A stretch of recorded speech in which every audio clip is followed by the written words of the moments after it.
semuanya, perkenalkan nama saya Novita Aulia Pratiwi dari kelompok 3 Nirbekan. Di sini saya mewawancarai 3 UKM. Yang pertama ada UKM Badminton, yang kedua UKM Muninggali, dan yang ketiga UKM KPK.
kita biar masalahnya itu selesai dulu.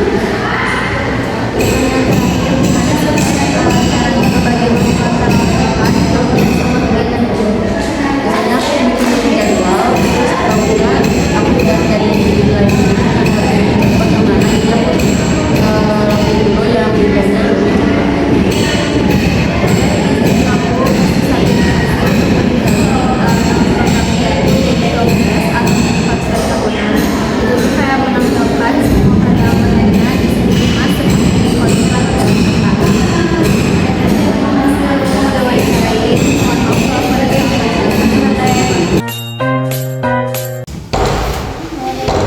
Nama aku Novita Yasmin dari kelompok 3.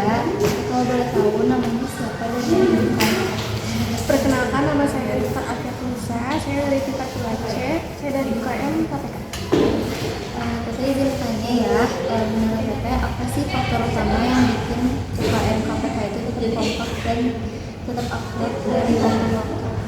Yang bikin kompak dari waktu ke waktu kita sering mengadakan organisasi yang itu kumpul-kumpul gitu, sering menyampaikan permateri juga, kayak contohnya misalnya balik budaya, terus kayak sharing dari penyakit.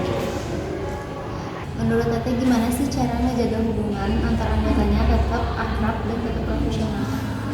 Tetap akrab dan profesional.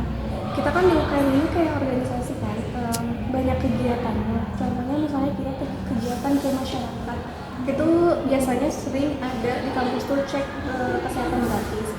Kita tuh cara membaginya tuh kayak kita harus kayak profesionalnya terhadap pasien kan. Lalu kita kompaknya tuh kita kan nggak mungkin kerja sendiri, kita juga butuh anggota lainnya. Jadi kita kerjanya tuh saling support, saling membantu. Pertanyaan ketiga, gimana sih Teh sikap yang seharusnya diambil saat terjadi kesalahpahaman antara anggotanya? Pertama kita lihat dulu permasalahannya apa, ininya apa. Lalu kedua kita obrolin dulu bareng-bareng sama semuanya juga diobrolin, saling terbuka satu sama lain. Lalu dari situ kita mencari solusi dan jangan sampai ada emosional yang keluar. Pertanyaan terakhir, Teteh gimana sih cara ngebagi waktu Teteh buat kuliah sama UKM terus kegiatan pribadi juga? Kalau saya pribadi sendiri sebenarnya untuk membagi waktunya emang cukup sulit ya, karena kita juga bentrok sama tugas-tugas kuliah banyak juga. Tapi kita harus pintar-pintar juga, misalnya kayak ada tugas nih, harusnya kita mendahulukannya tugas kita dulu selesaiin, nanti udah gitu baru kegiatan lainnya. Terus kayak selain itu ada misalnya ada kegiatan di luar kampus juga, itu juga harus itu setiap hari gitu. Teteh izin ngasih satu inovasi yang namanya kayak PPK Talks, itu kayak bisa dibikin podcast atau talk show bisa ngebahas kesehatan, psikologi relawan, atau kayak kisah-kisah kalian waktu berkelas. Terima kasih Teteh untuk waktunya. Maaf kalau ada salah kata. Sekian video wawancara dari saya. Terima kasih. Wassalamualaikum warahmatullahi wabarakatuh.